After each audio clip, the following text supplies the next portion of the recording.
Rama agrotech, शेती तुमची खात्री आमची. वाढ फास्ट होत नव्हती. रिझल्ट चांगले त्याच्यापासून तर एवढं म्हणजे बऱ्यापैकी सेटिंग मध्ये आहे ते म्हणा. झाडं बी स्ट्रॉंग राहिलेली.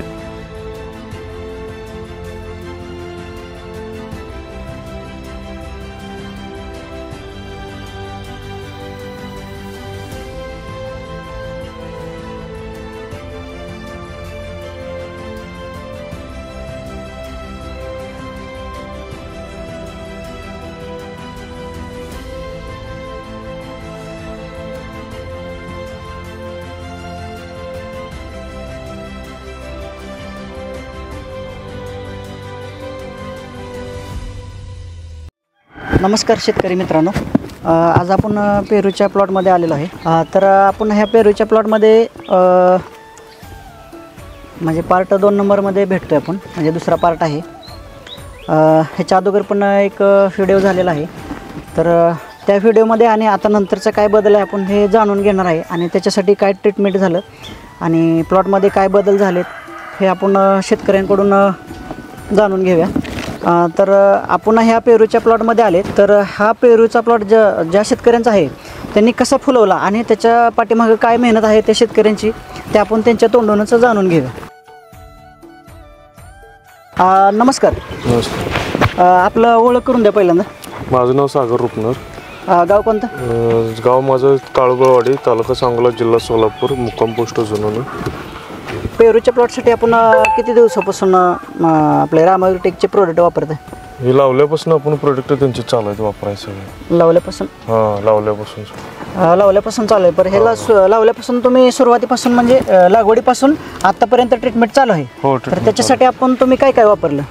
त्यासाठी आपल्याला जेवढे तुम्ही दिलेले म्हणजे सगळे जे औषध आहेत, रूट मॅजिक म्हणा किंवा बायोसमृद्धी असेल, बायोसृष्टी असेल किंवा कळी सेटिंगसाठी रामा मॅजिक असेल, ज्यावेळेस आपले पेरूची लागवड केली तुम्ही त्यावेळेस तुम्हाला सुरुवातीला काय काय अडचणी आल्या? अडचण म्हणजे काय, झाड असं ते कुचंबलं होतं सगळं आणि पानं वगैरे सगळे असे आकसलेले होते. बरोबर. आणि वाढ घ्यायची अशी म्हणजे कमतरता होती, असं म्हणजे वाढ घेत नव्हती. वाढ फास्ट होत नव्हती आणि कमी प्रमाणात वाढ होती. म्हणजे जेवढे ज्या दिवसामध्ये वाढ पाहिजे होती तेवढी वाढ होत नव्हती. बरं, नंतर मग तुम्ही पुढे काय केलं? नंतर मी तुम्हाला युट्यूबवरून नंबर घेऊन ती तुमच्या कंपनीकडून नंबर घेतला. बरं. त्यांना कॉल केला, त्यांनी तुमचा नंबर सेंड केला, तुमच्याशी चर्चा केली, तुम्ही इथं आला, देखरेख केली सगळी. तुम्ही जी सगळे म्हणजे औषध, म्हणजे कंपनीचा माणूस तुमच्या प्लॉट वरती येऊन तुम्हाला आधी मार्गदर्शन केलं आणि नंतर प्रोडक्ट दिले. बरं, प्रोडक्ट काय काय वापरले तुम्ही? प्रोडक्ट बायोसृष्टी वापरले, रूट मॅजिक वापरले, परत अजून ती बायोसमृद्धी वापरले, स्टीम ग्रो वापरले, रामा गोल्ड वापरले. बरं, ते प्रोडक्ट कसे आहेत, म्हणजे चांगले आहेत का कसे आहेत? रिझल्ट चांगले देतात? रिझल्ट चांगले त्याच्यापासून तर एवढं म्हणजे बऱ्यापैकी सेटिंग मध्ये आहे ते म्हणा. झाडं बी स्ट्रॉंग राहिलेली. बरं, झाडं पण स्ट्रॉंग आहेत. पण सध्या आता झाडावरती फळ किती आहेत? पहिलाच भार आहे आता आपण बघू शकतो शेतकरी मित्रांनो. तर झाडावरती फळ किती आहेत सध्या? फळं आता झाडावरती कमीत कमी 100च्या आसपास आहेत सगळे. म्हणजे सरासरी 100च्या आसपास, 100 प्लस फळं आहेत. तर बघू शकता तुम्ही शेतकरी मित्रांनो, 100 फळं आहेत सगळे. शेतकरी मित्रांनो, हे असं सेटिंग होण्यासाठी आपण सुरुवातीपासून काय नियोजन केलं तर ह्याला सुरुवातीला आपण छटणी झाल्यानंतर ड्रिपमधून रूट मॅजिक दिलं. रूट मॅजिक दिल्यानंतर ना परत बायोसमृद्धी दिलं.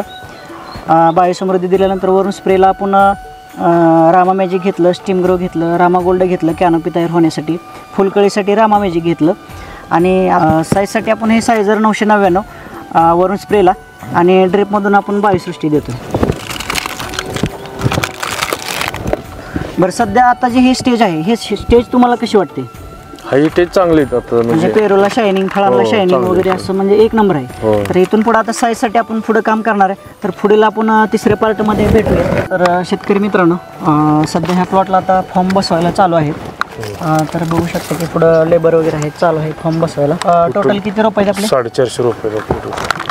तर येणाऱ्या काळामध्ये आपण साईज कशी भेटते बघणार आहे, आणि चमक आणि क्वालिटी कशी निघते आहे ते पुढील भागामध्ये आपल्याला कळेल. धन्यवाद.